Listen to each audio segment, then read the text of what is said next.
நண்பர்கள் அனைவருக்கும் வணக்கம்.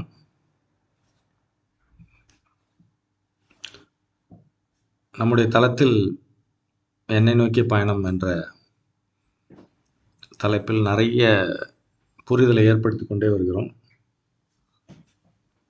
இந்த தலைப்பு பார்த்தீங்கன்னா மிக மிக முக்கியமானது, அவசியமானது, தெரிந்து கொள்ள வேண்டியது. நம்ம சித்த குருமார்களிலிருந்து சைனீஸ் தத்துவத்திலிருந்து உலகத்தில் இருக்கிற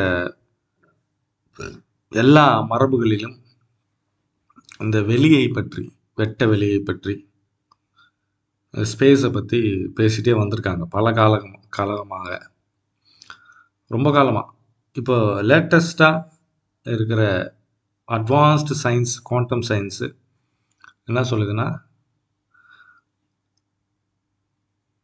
ஐன்ஸ்டீன் சொன்ன is equal to MC square அப்படின்றத வந்து energy equal to mass into space time அந்த மாதிரிலாம் பேசிட்டு வராங்க. உலகத்தில் வந்து அதை ரெண்டாக பிரிக்கலாம் இந்த பிரபஞ்சத்தை, ஸ்பேஸும் டைமும் அப்படின்னு சொல்கிறாங்க. ஆனால் ஒரு விஷயம் என்ன புரிஞ்சுக்கணுன்னா, இந்த உலகத்தை விட்டு நம்ம வெளியே ஸ்பேஸில் ட்ராவல் பண்ணோன்னா ஒன்லி ஸ்பேஸ் மட்டும்தான் இருக்கும், டைம் இருக்காது. இந்த உலகத்தில் தான் டைம் இருக்குது. உலகத்திலே சில இடத்துல வந்து வெறுமனே இருட்டாகவும் வெறுமனே வெளிச்சமாகவும் இருக்கிற இடம்லாம் இருக்குது. வெட்ட வழி தன்னில் மெய்யென்றிருப்போருக்கு பட்டயமதற்கடி குதம்பாய் அப்படின்றது தான் இந்த பிரபஞ்ச தோற்றத்துடைய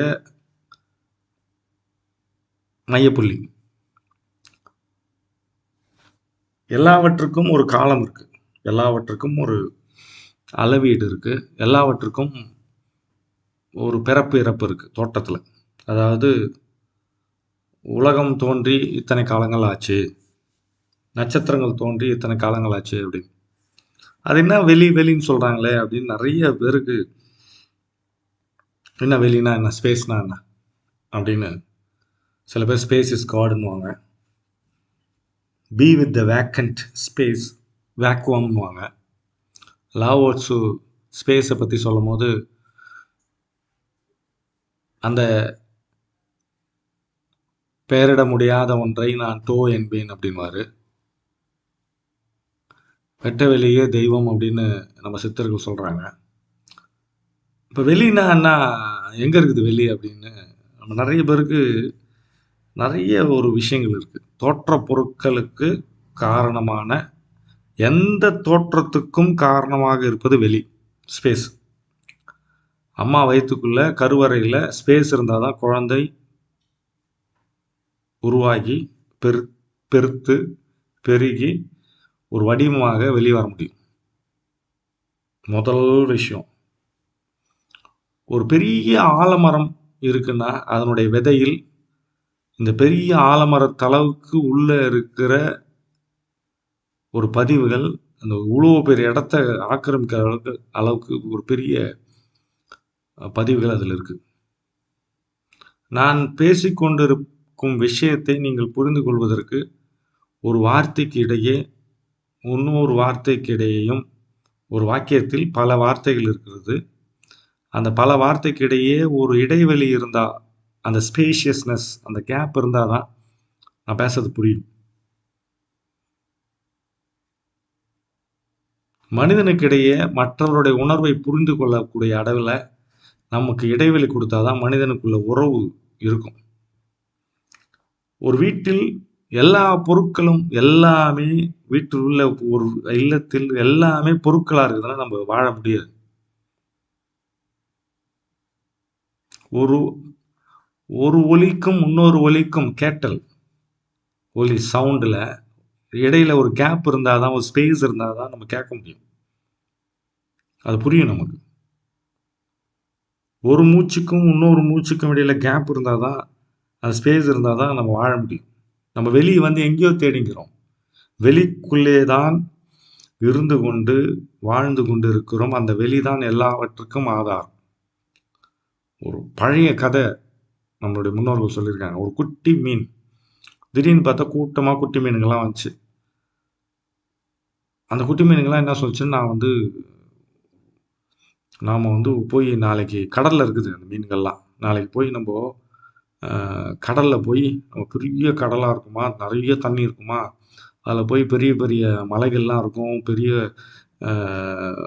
செடிகள்லாம் இருக்கும், பெரிய பெரிய மீன்கள்லாம் இருக்கும், அந்த கடலை போய் நம்ம பார்க்கணும், அந்த கடலுக்குள்ளே போகணும் அப்படின்னு சொல்லிட்டு இருந்தது. இந்த மீனுக்கு, குட்டி மீனுக்கு அந்த ஃப்ரெண்ட்ஸ் சொன்னதை பார்த்து அடைய நம்மளும் போகணும்னு சொல்லிட்டு அவங்க அம்மாட்ட போய் கேட்குது. அம்மா கடல்னு ஏதோ சொல்கிறாங்க, அந்த கடலுக்குள்ளே நம்ம போய் பார்க்கணும் அப்படின்னு.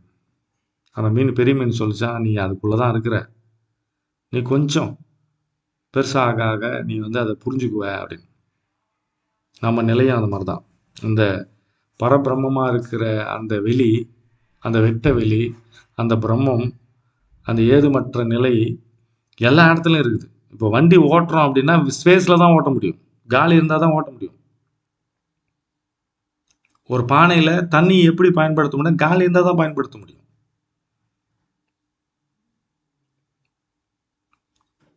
எல்லா இடத்துலையுமே ஸ்பேஸ் தான். ஸ்பேஸ் இல்லாமல் 4 சுவர்கள் இருக்கும் இடம் என்பது நடுவில் இருக்குது ஸ்பேஸ். அதை மட்டும் தான், அதை தான் கவனிக்க முடியும், அதில் தான் வாழ முடியும். அப்போது இந்த ஸ்பேஷியஸ்னஸ்ன்னு சொல்லக்கூடிய அந்த வெற்று இடம் அப்படின்னு இல்லை, வெற்று இடம் அப்படின்னா ஏன் வெற்று இடம்னா, அது வந்து பூக்காத நிலையில், அது வந்து தோற்றமாகாத நிலையில், அதுக்குள்ளே இது இருக்குது அது இருக்குன்னு சொல்ல முடியாது. அதனால தான் அது சும்மா இருக்கிற நிலை அப்படின்னு கலீல் ஜிப்ரான் ஒரு இடத்துல சொல்றாரு. ஒரு ஆண் பெண்ணுக்கு ஒரு குடும்பம் இருக்குன்னா இடைவெளி கொடுங்க, ஒரு இடைவெளி விடுங்க, உங்களுடைய கருத்துக்களை புகுத்தி கொண்டே இருக்காதீர்கள், ஸ்பேஸ் கொடுங்க, அப்பதான் குடும்பம் நிலைத்து நிற்கும்.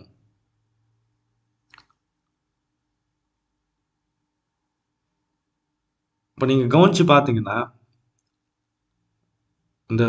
இந்த பூ உலகம் சுழண்டு கொண்டே வருகிறது, சூரியனை சுற்றி, சூரியனை மையமாக கொண்டு. எங்கே சுற்றுதுன்னா ஸ்பேஸில் தான் சுற்றுது. எவ்வளோ வெயிட் இருக்கும். அந்த சூரியனுக்கும் நிலவுக்கும் பூ உலகத்துக்கும் இடைப்பட்ட அந்த இடைவெளி என்பது கரெக்டான இடைவெளி இருக்கிறதுனால தான் இந்த உலகத்துல எல்லாமே சரியா நீங்கிட்டு இருக்கு. அப்போ நாம பயன்படுத்துற விஷயம் அப்படியே உள்ள வந்தீங்கன்னா, எனக்குள்ளே என்ன இருக்கிறது அப்படின்னா, ஒட்டு மொத்தமா இடைவிடாத இரைச்சல், இடைவிடாமல் நான் எதுக்குமே கேப் கொடுக்காம நான் வாழ்க்கையை நகர்த்தி கொண்டே இருத்தல், எதெல்லாம் சாதிக்க வேண்டும் என்று நினைத்தல், எப்பயுமே எண்ணத்தோடு போராட்டம், மற்றவர்களோட பிணக்கான நிலை, இது எல்லாத்துக்குமே நீங்கள் உடச்சி விடணும்னா எல்லாத்துக்கும் கேப் கொடுக்கணும். நீங்கள் கவனிச்சு பாருங்க, ஒரு பொருளை உடைக்கணும், ஒரு பெரிய கட்டடத்தை உடைக்கணும்னா அங்கே ஒரே இடத்துல அடிச்சுன்னு இருக்கக்கூடாது, அங்கங்கே ஓட்டை போட்டு ஒரு தட்டுனா கீழே விழுந்துடும். அந்த மாதிரி மனதை நீங்கள் கண்ட்ரோல் பண்ணணும். இல்லாட்டி மனதை நீங்கள் வந்து மனதை தன்மை கடந்து மனமற்ற நிலைக்கு போனோம்னா நீங்கள் உங்களுடைய வாழ்க்கையில் இருக்கிற தொடர்ச்சியை வந்து உடைக்கணும். அதனால தான் பிறவி தொடர் அப்படின்றாங்க. பிறவி தொடர்னா எண்ணத்தினோட தொடர். எண்ணத்தினோட தொடரை உடைச்சிட்டிங்கன்னா, கேப் கொடுத்துட்டீங்கன்னா எண்ணத்துக்கு பிறவி கிடையாது, துன்பம் கிடையாது. மிக மிக முக்கியமான பதிவு இது. எதுக்கு இந்த நானும் வெளியும்னா என்னை பற்றி நான் சொல்ல, நீங்களும் வெளியும். அதாவது நீங்கள் அந்த தலைப்பை படிக்கும் போதே நானும் வெளினா எதெல்லாம் வெளியே பயன்படுத்துகிறேன். ஒரு விதை தன்னுடைய விருட்சமாக வரும்போது வெளியே இருக்கிற வெளியை பயன்படுத்தி மரமாக வருகிறது. ஒரு மலர் வெளியை பயன்படுத்தி மலராக பூக்கிறது. ஒரு இலை வெளியை பயன்படுத்தி இலையாக வருகிறது. அது அங்க இடமே இல்லைன்னா இப்போ வெளியே எங்கேயோ இருக்கிற மாதிரி நினச்சிக்கணும். அதனாலதான் என்ன சொல்றாங்கன்னா, நரீம்னு ஒரு சயின்டிஸ்ட் சொல்றான், it is a self conscious universe அப்படின்றது. உங்களுக்கு சுற்றி இருக்கிறது ஒரு ஆழ்ந்த ஒரு விழிப்புணர்வு. வெளி என்பது விழிப்புணர்வு. எல்லாமானது எங்கேயோ இல்லை, ஒவ்வொரு செல்லுக்கும் இடையே வெளி இருக்குது. அதனாலதான் செல்களாகவும் உடம்பாவும் நிக்குது. நீங்க ஒரு பொருளை பார்க்கணும் அப்படின்னா உங்களுக்கும் அந்த பொருளுக்கும் இடைவெளியில இடைவெளி இருக்கணும், வெளி இருக்க வேண்டும். அப்ப எப்ப ஜெயிக்கலாம்? அது டைட்டில் கூட போட சொன்னேன். வெற்றியின் இடம். நீங்க வெற்றிடத்தில் நிக்க ஆரம்பிச்சீங்கன்னா உங்களுக்கு அது வெற்றியின் இடமாக வளரும். சிம்பிள். வாழ்க்கையில ஜெயிக்கிறதுக்கு ஒண்ணுமே இல்லை. கேப் கொடுத்து பாருங்க எல்லாத்துக்கும். ஸ்பேஷியஸ்னஸ். ஐ ஆம் ஸ்பேஷியஸ்னஸ். நான் எந்த விதமான தத்துவம், எந்த விதமான அறிவு, எந்த விதமான ஞானம், எந்த விதமான கோட்பாடுகள், எந்த விதமான பற்றுதல் இல்லாமல் வெளியோடு அதுக்கு இடைவெளி கொடுத்து அந்த வெளியின் நடுவே இருப்பேனானால்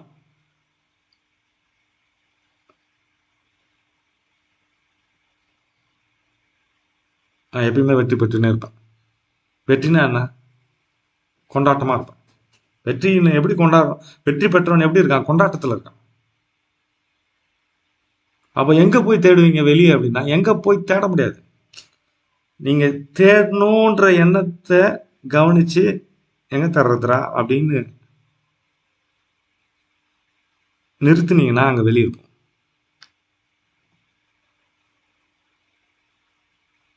முதலில் ரொம்ப முக்கியமான விஷயம், முதலில் ஏதுமற்றதா இருந்தது. தோற்றமே இல்லாத நிலைன்னு ஒன்று இருக்கும். அதுதான் நான், அதுதான் என்னோட சுயம், அதுதான் என்னோட இடம், என்னுடைய கருவறை, என்னுடைய சுகமான இடம்ன்றது அந்த ஏதுமற்ற நிலை, தோற்றமில்லாத அந்த பறவெளி. அங்க தோற்றங்கள் இல்லை. தோற்றங்கள் இல்லாத போது ஏதும் இல்லை, வெளிச்சமும் இல்லை, இருட்டும் இல்லை. அங்கிருந்து தோற்றம் உருவாகும் பொழுது அவேர்னஸ் என்ற விழிப்புணர்வு நிலை இருக்குது. முதல்ல ஒரு விழிப்புணர்வு நிலை. ஸ்டாட்டிக்ல இருந்து விழிப்புணர்வு நிலை. தென் அந்த விழிப்புணர்வு நிலையில சும்மா இருந்தது. அப்படியே தோற்றமற்ற இருந்து சும்மா இருந்துச்சு. சும்மா இருந்ததுல இருந்து அறிவா, கான்சியஸ்னஸ் வருது, கவனித்தல். அதுக்கப்புறம் எனர்ஜி, ஃப்ரீக்குவன்சி, வைப்ரேஷன் வருது. தோற்ற பொருட்கள்லாம் உருவாகும். இப்ப நாம என்ன பண்றோம் அப்படின்னா, மனதுல புலன்களை கொண்டு, பஞ்சபூதங்களை கொண்டு உடலை வச்சிருக்கிறோம். முதல்ல ஒரு ஸ்டேஜ், ஃபர்ஸ்ட் விஷயம், நாம பண்றது எல்லா விஷயத்தையும் கவனிக்கிறோம். கவனித்தல் என்பது எனக்கும் கவனித்துக்களும் ஒரு இடைவெளி உருவாக்குறோம். எண்ணத்தை கவனிக்கிறோம். எண்ணத்தை எப்படி கவனிக்க முடியும்? இடைவெளி இருந்தால் தான் கவனிக்க முடியும். எண்ணத்தை கவனிக்க கவனிக்க கவனிக்க ஒரு கான்சியஸ்னஸ் உருவாகும் பொழுது எண்ணம் நிற்கிறது. கேப் கொடுக்கும்போது இரண்டு எண்ணங்களுக்கு இடையே ஏற்படும் வெளி பிரம்மம். அந்த வெளியே அதுக்கடுத்து எக்ஸ்டெண்ட் ஆகும்போது, ரெண்டு எண்ணங்களுக்கு இடையே அந்த வெளி அதிகமாக ஆக நமக்கும் ஞானிகளுக்கும் வித்தியாசம் என்னன்னா, எண்ணங்களுக்கு இடையே சிக்கி இருக்கிறோம். ரெண்டு எண்ணங்களுக்கு இடையே ஒரு எண்ணம் வருது, ஒரு வெளி வருது, ஒரு எண்ணங்கள் வருது, ஒன்று வெளி வருது, அப்படியே சிக்கிட்டு இருக்கும். ஆனா ஞானிக்கு எண்ணங்களே இல்லாம அப்படியே சும்மா இருக்கான், ஸ்பேஸ்ல. அதே ஸ்பேஷியஸ்னஸ்ல அந்த வெளியாவே இருக்கிறான். அதனால நான் அந்த எண்ணங்களே எங்க இயங்குது அப்படின்னா, எண்ணங்களே எங்க இயங்குதுன்னா அந்த ஸ்பேஸ்ல தான் இயங்கிட்டு இருக்கு. அப்போ நம்ம பார்த்துட்டு இருக்கும் பொழுது முதல்ல எண்ணங்களோட கான்சியஸ்னஸ்ல எண்ணங்களை கவனிக்கும் பொழுது எண்ணங்கள் இருக்கிறது, வெளி அந்த ஸ்பேஸ் உருவாகுது, என்ன ஒரு ரெண்டு எண்ணங்களுக்கு இடையே. அதுக்கடுத்து எண்ணங்கள் அற்ற நிலையில அவேர்னஸ், விழிப்புணர்வு, அந்த ஸ்பேஸ் உருவாகும் போது கான்சியஸ்னஸ் ஒன்று, அவேர்னஸ் ரெண்டாவது. அதாவது இன்னும் கூட எக்ஸ்டெண்டட், அதாவது நான் இருக்கிறேன் என்ற நிலை கான்சியஸ்னஸ், நான் இருக்கிறேன் அப்படின்றது. அந்த நிலையை கடந்து சும்மா இருத்தல்றது அவேர்னஸ். அங்கே கான்ஷியஸ்னஸ் கூட கிடையாது, நான் இருக்கிறேன்றது கூட தெரியாது. ஒரு அவேர்னஸில் அப்படியே சும்மா அந்த நிலையில் இருக்கிறதுனால தான் நிறைய ஞானிகள் அந்த இடத்துல இருந்து அவங்க வெளியே வர்றதுக்கு முயற்சி பண்ணுறதில்ல, அந்த இடத்துல இருந்து மீள்றதுக்கு முடியாமல் அப்படியே இருக்கிறாங்க. தூங்காமல் தூங்கி சுகம் பெறுவது எக்காலம் சொல்கிற இடம் தான். கான்ஷியஸ்னஸ்ல எல்லாம் இருக்கும், நான் இருக்கிறேன் அப்படின்னு தாட்லெஸ் ஸ்டேட் இருக்கும், தாட்லெஸ் கான்ஷியஸ்னஸ், சாய்ஸ்லெஸ் அவேர்னஸ்ன்னுவாங்க. நான் நல்லதையும் கெட்டதையும் உருவாக்கலை, எண்ணங்களுக்கு இடையே நான் சிக்கலை, எண்ணங்கள் அற்ற நிலையில நான் இருக்கிறேன்ற என் பிரச்சனை இருக்கும், நான் இருக்கிறேன்னு இருக்கும். அந்த இடத்துல டோட்டலாக போய் மெர்ஜ் ஆகிற அந்த ஸ்பேஷியஸ்னஸ் அவேர்னஸ் இருக்கு இல்லையா, அந்த அவேர்னஸில் நானே இருக்க மாட்டேன், அப்படியே சும்மா இருப்பேன். அந்த இடத்துல இருக்கும்போது, அந்த நிலையில் இருக்கும்போது, அந்த பிரக்னையில் இருக்கும்போது, அந்த இடத்தை பெறுவது தான் நம்ம வெற்றியின் இடம்னு போட்டுருவாங்க. அதை பெறுவது தான் நம்மளுடைய வேலையை. அது எப்பயுமே இருக்கு ஆக்சுவலா. அந்த ஸ்டேட் எப்பயுமே இருக்கு. எப்படி நான் சொன்ன ஒவ்வொரு விஷயத்துக்கும் வெளி இல்லாமல் நீங்கள் கேட்க முடியாது, ஸ்பேஸ் இல்லாமல், கேப் இல்லாமல், ஸ்பேஷியஸ்னஸ் இல்லாமல்,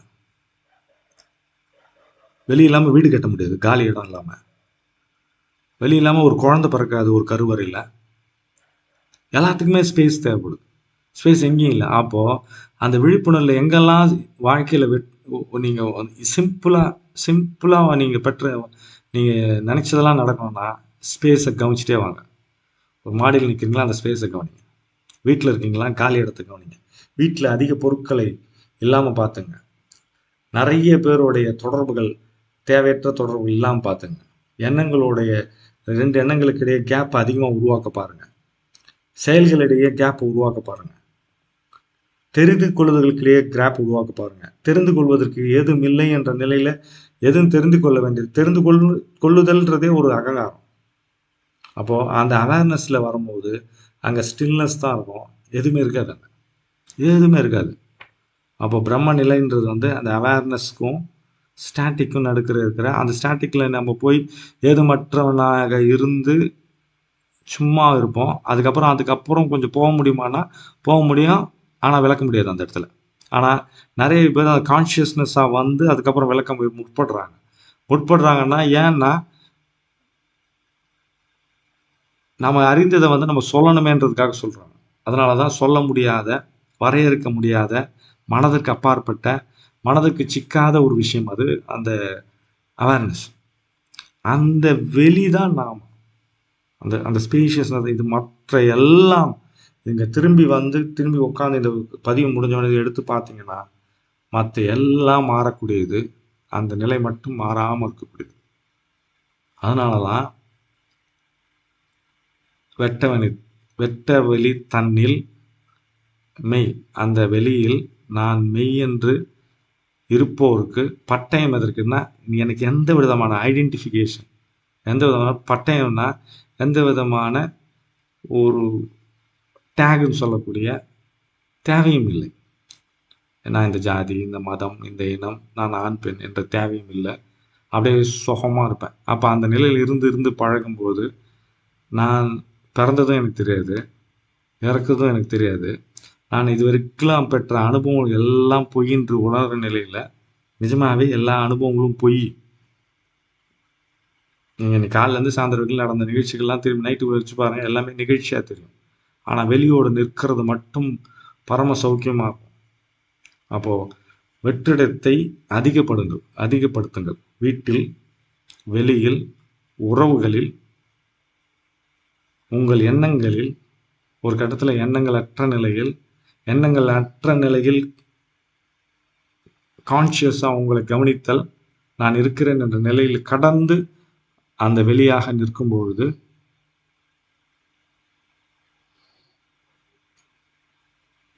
நானும் என்னோடு இருத்தலும் தெய்வத்தோடு இருத்தலும் எல்லாம் ஒன்றுன்னு தெரியும். அதுக்கப்புறம் எதுக்கும் நான் ஆசைப்பட மாட்டேன். ஆனால் எல்லாமே சகஜமாக, இயல்பாக, தானாக நடக்கும் அந்த இடத்துல. அந்த நிலையை உணர்வதற்கு தான் நம்ம வந்திருக்கோம். அதனால் எவ்வளோ கோல முடியுமோ வெளியை அதிகப்படுத்திட்டே வாங்க. எல்லா இடத்துலையுமே வெளியை பார்த்து கொண்டே இருங்கள். வெளி இல்லாமல் தோற்றங்கள் இல்லை. தோற்றங்கள் வெளியே மறைத்து கொண்டிருக்கிற பாவனையில் இருக்கும். ஊடுருவி பார்த்தால் பார்ப்பதும் வெளி, பார்க்கப்படுவதும் வெளி அப்படின்னு உணர்வோம்.